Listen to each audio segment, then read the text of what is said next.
ಯಾಕೆಂದರೆ ತಮ್ಮ ಪಾರ್ಟಿಯ ವ್ಯಕ್ತಿ ಅವ್ರ ಪರವಾಗಿ ಒಂದಿಷ್ಟು ನಿಜವಾಗಿಯೂ ಇಳಿದು ಹೋರಾಟ ಮಾಡಬೇಕಾಗಿತ್ತು. ಕೇವಲ ಜೈಕನೇಕ ಅಲ್ಲ, ಮಾಡಬೇಕಾಗಿತ್ತು, ಮಾಡಲಿಲ್ಲ. ಅದು ದೊಡ್ಡ ಕಾರಣ ಆಗಿಬಿಡ್ತು ಇವತ್ತು. ಹೀಗಾಗಿ ರಮೇಶ್ ಕತ್ತಿ ಅವರು ಏಕಾಂಗಿ ಆಗಿದ್ದಾರೆ. ಜೊತೆಗೆ ಮಕ್ಕಳಿದ್ದಾರೆ ಇಲ್ಲಂತಲ್ಲ, ನಿಖಿಲ್ ಕತ್ತಿ ಇರ್ಬೋದು, ಪೃಥ್ವಿ ಕತ್ತಿ ಇರ್ಬೋದು, ಮತ್ತೆಲ್ಲರೂ ಇರ್ಬೋದು, ಅವ್ರಿಗೆ ಬೇಕಾದಂಥ ಕೆಲವೊಂದು ಜನ ಇರ್ಬೋದು.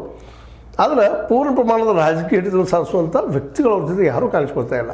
ಇವತ್ತು ಲಕ್ಷ್ಮಣ್ ಸವದಿಯವರು ಮೂಲತಃ ರಮೇಶ್ ನಮ್ಮ ಕತ್ತಿಯವರಿಗೆ ಮತ್ತು ಇವರಿಗೆ ಹಿಂದೆ ಅಧ್ಯಕ್ಷ ಸ್ಥಾನ ತಿಕ್ಕಾಟಾಗಿದ್ದು ನಾವು ನೋಡಿದ್ವಿ. ಹೀಗಾಗಿ ಮೊದಲಿಂದ ಅವರು ರೈಲ್ವೆ ಹಳಿ ಹಾಗೆ ಒಂದು ಡಿಸ್ಟೆನ್ಸ್ ಅವ್ರ ಮಧ್ಯದಲ್ಲಿತ್ತು.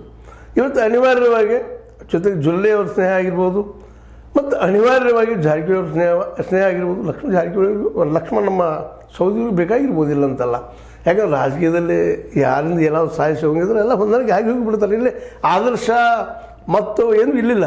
ಅಧಿಕಾರ ಒಂದು ಆದರ್ಶ, ಅಧಿಕಾರ ಇಲ್ಲದ್ರೆ ಮುಗಿದೋಗ್ಬಿಡುತ್ತೆ, ಎಲ್ಲ ಹೊಂದಾಣಿಕೆ ಆಗ್ತಾರಂಥ ಸ್ಥಿತಿ. ಹೀಗಾಗಿ ಅವ್ರಿಗೂ ಇನ್ನೂ ಇವತ್ತು ಮಂತ್ರಿಗಳು ಸಿಕ್ಕಿಲ್ಲ. ಹೀಗಾಗಿ ಸತೀಶ್ ಅವ್ರನ್ನ ಎದುರು ಹಾಕ್ಕೊಂಡಾಗಲಿ ಅಥವಾ ಜಾರಕಿಹೊಳಿ ಕುಟುಂಬನ ಎದುರು ಹಾಕ್ಕೊಂಡಾಗಲಿ ಹೋಗಿದ್ದು ಈ ಸಂದರ್ಭ ಏನದಪ್ಪ ಅಂದ್ರೆ ಬಗ್ಗು ಸಂದರ್ಭ ಬಂದು ಬಗ್ಗು ದೃಷ್ಟಿ ಇಟ್ಕೊಂಡು ಯಾಕೆ ಹುಲ್ಲಿನಾಗೆ ಇರಬೇಕು ಅನ್ನೋದು. ಮರ ಆದ್ರೆ ಬಿದ್ದು ಹೋಗ್ಬಿಡುತ್ತೆ, ಬಿರುಗಾಳಿ ಬೀಸಿದ್ರೆ ಅದು ಬೇಕಾಗಿಲ್ಲ ಅನ್ನೋದು ಹೊಂದಾಣಿಕೆ ರಾಜಕಾರಣ ಇರ್ಬೋದು. ಹೀಗಾಗಿ ಇವತ್ತು ಸ್ವತಃ ನಮ್ಮ ಬಾಲಚಂದ್ರ ಜಾರಕಿಹೊಳಿ ಅವರು ಖಾನಾಪುರದಲ್ಲಿ ನಡೆದಂಥ ಈ BDCC ಪೂರ್ವಭಾವಿ ಸಭೆಯಲ್ಲೇ, ಚುನಾವಣೆ ಸಭೆಯಲ್ಲೇ ಸ್ಪಷ್ಟವಾಗಿ ಹೇಳ್ತಾ ಇದ್ದಾರೆ. ಏನಪ್ಪ ಅಂತಂದ್ರೆ ನಮ್ಮ ನೇತೃತ್ವ